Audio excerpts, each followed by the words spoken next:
ಚುನಾವಣೆ ಸಂದರ್ಭದಲ್ಲಿ ಆ ಪ್ರಮಾಣದಲ್ಲಿ ಮಾದಕ ವಸ್ತುಗಳು ಜಪ್ತಿ ಆಯ್ತು ಅಂದ್ರೆ ಜಪ್ತಿ ಆಗದಲ್ಲೇ ಮತದಾರ ತನಕ ರೀಚ್ ಆಗಿದ್ದು ಇನ್ನೆಷ್ಟಿದೆಯೋ ಗೊತ್ತಿಲ್ಲ. ಎಲೆಕ್ಷನ್ ಟೈಮಲ್ಲಿ ನಾನು ಕುಕ್ಕರ್ ಹಂಚಿದ್ ನೋಡಿದ್ದೆ, ದುಡ್ಡು ಹಂಚಿದ್ ನೋಡಿದ್ದೆ, ಕೇಳಿದ್ದೆ. ಈಗ ಡ್ರಗ್ ಕೂಡ ಹಂಚೋದು ನಾರ್ಮಲೈಸ್ ಆಗೋಯ್ತಾ ಅಂತ ಹೇಳಿ ಮೊದಲು ನಿಮ್ಗೆ ಗೊತ್ತಿರೋಗೇನೆ ಹಳ್ಳಿ ಕಡೆ ಕಂಟ್ರಿ ಮೇಡ್ ಸಾರಾಯಿ ಕೊಡೋರು, ಸಣ್ಣ ಸಣ್ಣ ಬಾಟ್ಲಲ್ಲಿ ಸಾರಾಯಿ ಲಿಕ್ಕರ್ ಕೋಡೆ ಸರದೆಲ್ಲ ಕೊಡೋದು. ಪ್ರಮೋಷನ್ ಬೇಕಲ್ಲ ಈಗ ಅವ್ರಿಗೆ. ಎಲೆಕ್ಷನ್ ಟೈಮ್ಗಳಲ್ಲಿ ಬಂತು ಒಳಗಡೆಗೆ. ಅದು ಒಂದೇ ಟೈಮಲ್ಲಿ ರೆಗ್ಯುಲರ್ ಆಗಿ ಬರ್ತಾ ಇದೆ, ರುಟೀನಲ್ಲಿ ಬರುವಂತದ್ದು. ಅಲ್ಲಿಗೆ ಯಾರೋ ಹಿಂಗ ಏನೋ ಹೆಂಗ್ ಸಿಗಾಕಬಿಡ್ತು ನೋಡೋಣ ಅಂತ ರಸ್ತೆನಲ್ಲಿ ಯಾರೋ ಗೊತ್ತಿಲ್ಲದೆ ಇರುವಂತ ಅವ್ರ ಅಮಾಯಕರು ತಗೊಬಂದಿರುವಂತದ್ದು. ಇದು ಕಳ್ಳರುಗಳು ಖಂಡಿತವಾಗ್ಲೂ ಹೈವೇನಲ್ಲಿ ಬರಲ್ರು, ಅವ್ರದೇ ಆದಂಥ ಕಳ್ದಾರಿಗಳಿದಾವೆ, ನೀಟಾಗಿ ಒಳಗೆ ತಂದುಬಿಡ್ತಾರೆ. ಎಲ್ಲೋ ಭಾಳ ಕಮ್ಮಿ ಸಂಖ್ಯೆಯಲ್ಲಿ ಭಾಳ ಕಮ್ಮಿ ಸಿಕ್ಕಿರೋದು ನಮ್ಗೆ ಎಲೆಕ್ಷನ್ ಟೈಮ್ ಒಳಗಡೆ. ಯಾಕಂದ್ರೆ ರೆಗ್ಯುಲರಾಗಿ ಚೆಕಿಂಗ್ ಇತ್ತು, ಎಲ್ಲ ರಸ್ತೆಗಳಲ್ಲೂ ಬರಲೇಬೇಕಾದಾಗ ಯಾವುದೋ ಒಂದು ರಸ್ತೆಗಳಲ್ಲಿ ಸಿಗಾಕೊಳ್ಳುವಂಥದ್ದಿತ್ತು. ಆ ಕಾರಣಕ್ಕೆ ಹೆಚ್ಚಿನ ಪ್ರಮಾಣದಲ್ಲಿ ಸಿಕ್ತಾಗ. ಬಟ್ ಹಾಗೇನೇ ರೆಗ್ಯುಲರಾಗಿ ಬೇರೆ ಸಮಯದಲ್ಲೂ ಬರ್ತಾ ಇರ್ತದೆ. ಇದು ನಗರಕ್ಕೆ ಅದು ಅಂಟ್ಕೊಂಡಿರ್ತಕ್ಕಂಥ ಜಾಡ್ಯ. ಆ ಕಾರಣಕ್ಕೆ ಇಲ್ಲಿ ಏನು ಯಾವತ್ತು ಪೊಲೀಸರುಗಳು ಅವ್ರ ಜೊತೆ ಕೆಲವು ಶಾಮೀಲಾಗಿಲ್ಲ ಅಂತ, ಆದ್ರೆ ಯಾವುದೇ ಸರ್ಕಾರಗಳು ಬಂದಾಗ ಶಾಮೀಲಾಗೋದಿಲ್ಲ. ಯಾವುದೇ ಸರ್ಕಾರಗಳು ಬರಲಿ, ಬಸವರಾಜ ಬೊಮ್ಮಾಯಿ ಸರ್ ಇರ್ಬೇಕಾದ್ರೆ, ಚೀಫ್ ಮಿನಿಸ್ಟರ್ ಇರ್ಬೇಕಾದ್ರೆ ಅವ್ರ ಸ್ಟಾಫ್ ಅರೆಸ್ಟ್ ಆಗಿದ್ರು ಸರ್. ನನ್ನ ಆತಂಕ ಚುನಾವಣೆ ಸಂದರ್ಭದಲ್ಲಿ ರಾಜಕಾರಣಿಗಳು ಮತದಾರರಿಗೆ ಹಂಚ್ಲಿಕ್ಕೆ ಏನಾದ್ರೂ ಡ್ರಗ್ಸ್ ನ ತರಿಸ್ತಾ ಇದ್ರೆ ಅಂಥ ರಾಜಕಾರಣಿಗಳಿಂದ ನಾವ್ ಇನ್ನೇನ್ ಕ್ರಮ? 4 ತಿಂಗಳು ಜನವರಿಯಿಂದ ಏಪ್ರಿಲ್ ವರೆಗಿನ ತಿಂಗಳ ಅವಧಿಯಲ್ಲಿ 161 ಡ್ರಗ್ ಕೇಸ್ಗಳು ಬೆಂಗಳೂರಿನಲ್ಲಿ. ಕೇವಲ ನಾನು ಹೇಳ್ತಾ ಇರೋದು ಬೆಂಗಳೂರಿನಲ್ಲಿ ಕೇವಲ ಇಷ್ಟಕ್ಕೆ ನಿಂತಿಲ್ಲ ಆರೋಪ. ಮೊನ್ನೆ ಅಂಜಲಿ ಮರ್ಡರ್ ಆಯ್ತು. ಮಹೇಶ್ ತೆಂಗಿನಕಾಯಿ ಅವ್ರು ಹೇಳ್ತಾರೆ ಹುಬ್ಬಳ್ಳಿಯಲ್ಲಿ ಅವ್ಯಾಹತವಾಗಿ ನಡೀತಾ ಇದೆ ಡ್ರಗ್ಸ್ ದಂಧೆ. ಅಂಜಲಿ ಮರ್ಡರ್ ಮಾಡಿರುವಂತಹ ಆರೋಪಿ ಮೇಲೂ ಕೂಡ ಆತನೂ ಕೂಡ ಡ್ರಗ್ಸ್ ಸೇವನೆ ಮಾಡಿರಬಹುದು, ಆ ಅಮಲಿನಲ್ಲೇ ಬಂದು ಮರ್ಡರ್ ಮಾಡಿರಬಹುದು ಅನ್ನೋ ಅನುಮಾನಗಳಿದೆ. ಅಂದ್ರೆ ನಡಿ ಈಗ ಶುರು ಮಾಡೋಣ.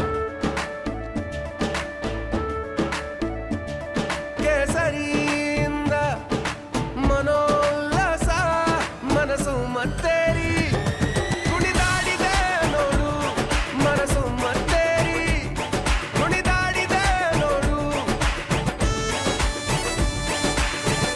ಕ್ಷಣ ಕ್ಷಣವೂ ಆಚರಿಸಿ ಕೇಸರಿ ಹಬ್ಬ.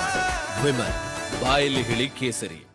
ಪುಟ್ಟ ಪುಟ್ಟ ಹಳ್ಳಿ ತನಕ ರೀಚ್ ಆಗ್ತಿದೆ ಅನ್ನೋದು ಇದೆಯಲ್ಲ, ಅದು ಆತಂಕಕಾರಿ ಅಲ್ವಾ? ಇದು ನೋಡಿ ಸ್ಮಿತಾ, ನೀವು ಏನು ಹೇಳ್ತಾ ಇದ್ದೀರಾ, ಇದು ನಿಜವಾಗ್ಲೂ ಏನಾದ್ರು ಇದನ್ನ ಏನು ಡ್ರಗ್ಸ್ ಅನ್ನ ನಾವು ನಿರ್ಮೂಲನೆ ಮಾಡಬೇಕಾಗಿರೋದು ನನ್ನ ಜವಾಬ್ದಾರಿ ಅಲ್ಲ, ಈ 7 ಕೋಟಿ ಕನ್ನಡಿಗರ ಪ್ರತಿಯೊಬ್ಬರ ಜವಾಬ್ದಾರಿ. ಯಾಕೆಂದ್ರೆ ಮುಂದಿನ ಪೀಳಿಗೆಯನ್ನ ಸೇವ್ ಮಾಡ್ಬೇಕಾಗಿರೋ ಜವಾಬ್ದಾರಿ ನನ್ನ ಮೇಲೆ ಇದೆ.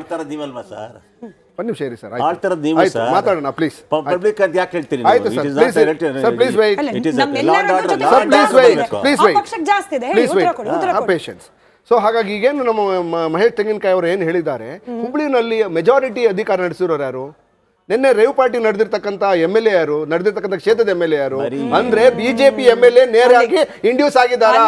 ಅದರ ರೆಸಾರ್ಟ್ ಅವ್ರಿಗೆ ಸೇರಿದ್ದ ಅಥವಾ ಅವರು ಅದನ್ನ ನಡೆಸ್ತಾ ಇದ್ದಾರಾ? ಅಥವಾ ಹುಬ್ಳಿದಾರ್? ಒಂದ್ ನಿಮಿಷ ನನಗೆ ಮಾತಾಡ್ತೀನಿ ಪ್ಲೀಸ್.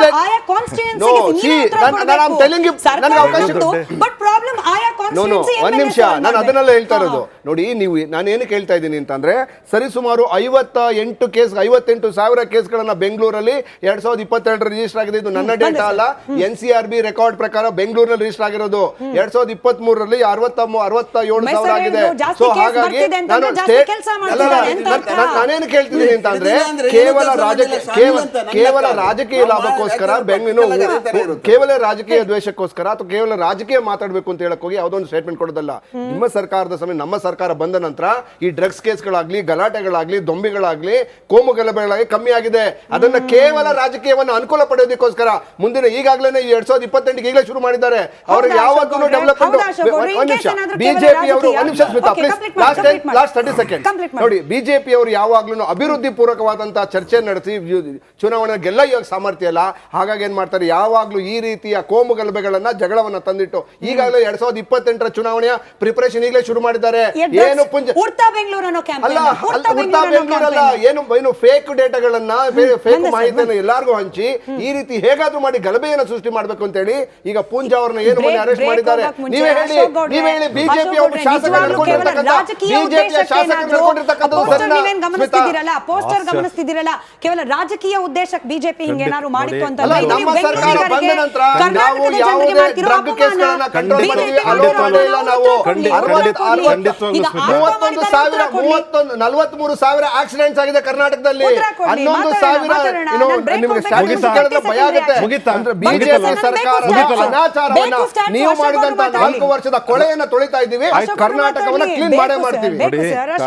ಕರ್ನಾಟಕದ ಲಾ ಅಂಡ್ ಆರ್ಡರ್ ಮಿನಿಸ್ಟರ್ ಯಾರಿದ್ದಾರೆ, ಹೋಮ್ ಮಿನಿಸ್ಟರ್ ಯಾರಿದ್ದಾರೆ, ಇವರ ಖಂಡಿತವಾಗ್ಲೂ ಸಹ ಫೇಲ್ಯೂರ್ ಇಲ್ಲಿ ಎದ್ದು ಕಾಣ್ತಾ ಇದೆ. ಯಾಕೆ ಅಂತಂದ್ರೆ ಆಗ್ಲೇ ಉಮೇಶ್ ಸರ್ ಹೇಳಿದ್ರು ಏನು ಅಂತಂದ್ರೆ ಯಾವ ರೀತಿ ಕೇಸ್ಗಳೇ ಬುಕ್ ಆಗ್ತಿಲ್ಲ, ಆಮೇಲೆ ಕೇಸ್ಗಳು ಬುಕ್ ಆಗದೆ ಅವ್ರನ್ನ ಲೆಟ್ ಗೋ ಮಾಡಿ, ಆಮೇಲೆ ಪ್ರತಿಯೊಂದು ಸಣ್ಣ ಸಣ್ಣ ಅಂಗಡಿಗಳು ಇವಾಗ ನಾನು ಹೇಳ್ತಿರ್ತಕ್ಕಂಥದ್ದು ಯಾವುದೋ ರೇವ್ ಪಾರ್ಟಿ ಅದೆಲ್ಲ ಅಲ್ಲ. ರೇವ್ ಪಾರ್ಟಿ ಆಗಬೇಕಾದ್ರೆ ಅಲ್ಲಿ ಹೋಗಲಿಕ್ಕೆ ಪರ್ಮಿಷನ್ ಇರಬೇಕು, ಅದೆಲ್ಲ ಬೇರೆ ವಿಚಾರ. ಮನೆ ಗಲ್ಲಿಗಳಲ್ಲಿ ಅದು ಎಲ್ಲಿ ಸಿಗ್ತಾ ಇದೆ? ನಾನು ಇವತ್ತು ಒಂದು ಓಪನ್ ಚಾಲೆಂಜ್ ಮಾಡ್ತಾ ಇದ್ದೀನಿ. ಬಸವನಗುಡಿನಲ್ಲೋ ಪದ್ಮನಾಭನಗರೋ ಮಲ್ಲೇಶ್ವರಮಲ್ಲೋ ಸಿಕ್ಬಿಡ್ಲಿ ಯಾವ್ದಾದ್ರು ಹುಕ್ಕಾ ಬಾರೋ ಅಥವಾ ಗಾಂಜಾನೋ ಡ್ರಗ್ಸೋ ಎಲ್ಲಿ ಸಿಗ್ತಾ ಇದೆ ಗೊತ್ತಾ? ಎಲ್ಲಿ ಶಾಸಕರು, ಕಾಂಗ್ರೆಸ್ ಶಾಸಕರು 10 ವರ್ಷಕ್ಕಿಂತ ಜಾಸ್ತಿ ಬಿಜೆಪಿ ಸರ್ವಜ್ಞ ನಗರ, ಪುಲ್ಕೇಶಿ ನಗರ, ಶಿವಾಜಿ ನಗರ, ಶಾಂತಿ ನಗರ, ಬಿಟಿಎಂ ಲೇಔಟ್, ಆಮೇಲೆ ಆನೇಕಲ್ಲಲ್ಲಿ ನಮ್ಮ ರೋಡಲ್ಲಿ ಆನೇಕಲ್ಲಲ್ಲಿ ಇರ್ತಕ್ಕಂಥದ್ದು ಕಾಂಗ್ರೆಸ್ ಶಾಸಕರು ಶಿವಣ್ಣ 2013 ಗೆಲ್ತಿರೋದು. ಇದು ನೀವ್ ಹೇಳ್ತಿರಲ್ಲ ಎಬ್ಗೋಡಿ ಸ್ಟೇಷನ್, ಅದು ಆನೇಕಲ್ಗೆ ಬರೋದು. ಈ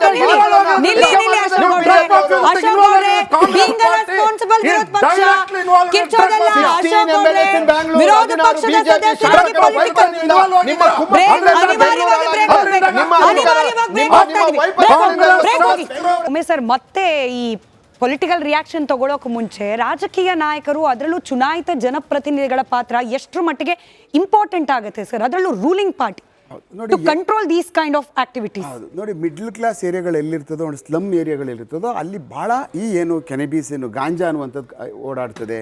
ಮತ್ತು ಇನ್ನೊಂದು ಸ್ವಲ್ಪ ಮೇಲ್ಮಟ್ಟದಲ್ಲಿ ಇರ್ತಕ್ಕಂಥ ಫಾಸ್ಟ್ ಏರಿಯಾಗಳು, ಕಮರ್ಷಿಯಲ್ ಏರಿಯಾಗಳಲ್ಲಿ ಅಫೀಮ್ ನಡೆಯುತ್ತೆ, ಮತ್ತು ಬ್ರೌನ್ ಶುಗರ್ಗಳು ನಡೀತಕ್ಕಂಥದ್ದು ರೆಗ್ಯುಲರಾಗಿ ನಡೀತಾ ಇರ್ತದೆ. ಆದರೆ ಯಾವುದೇ ಕೇಸಸ್ಗಳು ಮಾಡಬೇಕಾದಂಥ ಸಮಯದಲ್ಲಿ ದಟ್ ಈಸ್ ಮೈ ಇಂಟ್ಯೂಷನ್, ನನ್ನ ಕೆಲಸ, ನನ್ನ ಜವಾಬ್ದಾರಿ ಆ ಪೊಲೀಸ್ ಠಾಣೆಯಲ್ಲಿರ್ತಕ್ಕಂಥವನು. ನಾನು ಪತ್ತೆ ಮಾಡಬೇಕು, ಬೆಳಗ್ಗೆ ಎದ್ದ ತಕ್ಷಣ ಕೇಸ್ ರಿಜಿಸ್ಟರ್ ಮಾಡಬೇಕು, ಅರೆಸ್ಟ್ ಮಾಡಬೇಕು, ಸ್ಟ್ಯಾಟಿಸ್ಟಿಕ್ಸ್ ಏನು ಇಷ್ಟು ಕೇಸ್ಗಳು ಆಗ್ತಾಯಿದ್ರು, ಯಾಕೆ ಆಗ್ತಾ ಇಲ್ಲ, ಇದು ಯಾಕೆ ನಿಂತೋಗಿದೆಯಾ, ಸಾಧ್ಯ ಇಲ್ಲ ನಿಲ್ಲೋದಕ್ಕೆ ಯಾವ ಕಾರಣಕ್ಕೂ. ಆ ಕಾರಣಕ್ಕೆ ಪೊಲಿಟಿಕಲಿ ಪಾರ್ಟಿಗಳವರು ಅಲ್ಲಿರ್ತಕ್ಕಂಥ MLAಗಳು ಟೋಟಲಿ ಕಂಟ್ರೋಲ್ ತೊಗೊಬಿಡ್ತಾರೆ. ಏನೋ ಅವ್ರೊಂದು ಟ್ರಾನ್ಸ್ಫರ್ ಮಾಡಿಸಿ ಅದು ಇದು ಮಾಡಿಬಿಟ್ಟು ಇರ್ಬೋದೇ ಹೊರತು ಇಂಥ ಕ್ರೈಮ್ಸ್ಗಳಿಗೆಲ್ಲ ಯಾರೇ ಪಾರ್ಟಿಗಳಲ್ಲಿ ನೇರವಾಗಿ ರಾಜಕೀಯದವ್ರು ಖಂಡಿತವಾಗ್ಲೂ ಇನ್ವಾಲ್ವ್ ಆಗೋದಿಲ್ಲ. ಭಾಳ ರೇರ್ ಆ್ಯಂಡ್ ರೇರೆಸ್ಟು. ನಮಗಂತೂ ಆಗಿಲ್ಲ. ನಾನು 31 ವರ್ಷ ಬೆಂಗಳೂರು ಸಿಟಿನಲ್ಲಿ ಇದ್ದೀನಿ. ಇಷ್ಟು ಗಾಂಜಾ ಕೇಸ್ಗಳು ಹಾಕಿದ್ದೀವಿ, ಇಷ್ಟು ಚರಸ್ ಕೇಸ್ ಹಿಡಿದಿದ್ದೀವಿ. ಯಾವತ್ತು ನಮ್ಮವನಿದ್ದಾನೆ ಬಿಟ್ಬಿಡಪ್ಪ ಅಂತ ಯಾರೂ ಹೇಳಿಲ್ಲ. ಅವರು ಮಾತಾಡ್ಕೊಳ್ತಾರೆ ಪಾಪ ಅವರು. ಇದಕ್ಕೆ ಆ ಕಾರಣಕ್ಕೆ ನಾವು ಕೆಲಸಗಳನ್ನ ಜಾಸ್ತಿ ಮಾಡಬೇಕು. ಪೊಲೀಸ್ನವ್ರುಗಳು ಅತ್ಯಂತ ಜಾಸ್ತಿ ರೇಡ್ ಮಾಡಬೇಕು. ಬರ್ತಕ್ಕಂಥದ್ದು ಎಲ್ಲೆಲ್ಲಿ ಬೆಂಗಳೂರು ಬರ್ತಾ ಇದೆಯೋ ಆ ಹೈವೇನಲ್ಲಿ ಬರ್ತಾ ಇದೆ, ಯಾವ್ಯಾವ ಕಳದಾರಿಗಳಲ್ಲಿದೆ ಅವೆಲ್ಲ ಬ್ಲಾಕ್ ಮಾಡಬೇಕು. ಹಗಲು ರಾತ್ರಿ ಕೆಲಸ ಮಾಡಬೇಕು. ನಾವು ಬೆಂಗಳೂರು ಸಿಟಿನ ಭಾಳ ಸಿಸ್ಟಮಾಗಿ ಈಗ ಗಾಂಜಾ ಮುಕ್ತ ಮಾಡಬೇಕು ಅಂತಂದರೆ, ಈಗ ನೋಡಿ ಅಲ್ಲಿ ಹೋಗ್ತು, ಅಲ್ಲಿಗೆ ಒಂದು ರೇವ್ ಪಾರ್ಟಿ ನಡೀತಾ ಇದೆ, ಏನು ನಡೀತಾ ಇದೆ ಅಲ್ಲಿ, ಯಾರು ನೀನು, ಎಲ್ಲಿಂದ ಬರ್ತಾ ಇದೆಯಾ, ಸುಮ್ಮನೆ ಒಂದು ಕಾನ್ಸ್ಟೇಬಲ್ ಹಾಕಿ ಸುಮ್ಮನೆ ಓಡಾಡ್ತಾ ಇದ್ರೆ ಆಯ್ತು ಮಾಡಿ ನೀವು ಅಂತಂದರೆ ಸೇದಕ್ಕೆ ಸಾಧ್ಯ ಆಗ್ಬಿಡ್ತದ? ಈಗ ನೋಡಿ ಎಲ್ಲರೂ ಕನ್ಸಂಪ್ಷನ್ ಮೇಲೆ ನೋಡಿ, ಈಗೆಲ್ಲ ಅವ್ರಿಗೆಲ್ಲ ಈಗ ಅವರು ಅನ್ಯಾಯವಾಗಿ ತಿರುಗಬೇಕು ಕೋರ್ಟ್ಗಳಿಗೆ, ಕನ್ಸಂಪ್ಷನ್ ಮೇಲೆ ಚಾರ್ಜ್ ಶೀಟ್ ಹಾಕ್ತಾರೆ. ಅನ್ಯಾಯವಾಗಂತ ಯಾಕೆ ಹೇಳೋದು? ಅಲ್ಲ, ಏನೇ ಅನ್ಯಾಯ ಮಾಡಿದ್ರೆ ಅಲ್ಲ, ಒಂದು ವೇಳೆ ಅಕಸ್ಮಾತ್ ಏನೋ ಅವ್ರು ಗೊತ್ತಿಲ್ಲದಿರೋರ್ಗು ತಗೊಳ್ಳಿ ಸಿಗರೇಟ್ ಇದಾವೆ, ತಗೊಳ್ಳಿ ಇಂಥದ್ದಿದೆ, ಏನೋ ಕೊಟ್ಬಿಟ್ಟು ಸೇರ್ಸ್ತಾರೆ. ಅದರಲ್ಲಿ ಎಲ್ಲ ಹೋಗಿರೋರೆಲ್ಲ ಸೇರ್ತಾರೆ ಅಂತಾನೆಲ್ಲ, ಬೇರೆ ಬೇರೆ ಕಾರಣದಿಂದನೂ ಏನೋ ಒಂದು ಸಿಗರೇಟ್ ಒಂದು ಕೊಟ್ಬಿಟ್ರೆ ಆ ಥರದವರು ಸಿಗಾಕೊಂಡ್ಬಿಡ್ತಾರೆ. ಅದ್ರಲ್ಲಿ ಒಬ್ರು ಸಿಗಾಕೊಂಡ್ರು ಅನ್ಯಾಯವೇ. ಸರಿ ಸರ್, ನೀವು ವಕೀಲರಾಗಿರೋದ್ರಿಂದ ಈ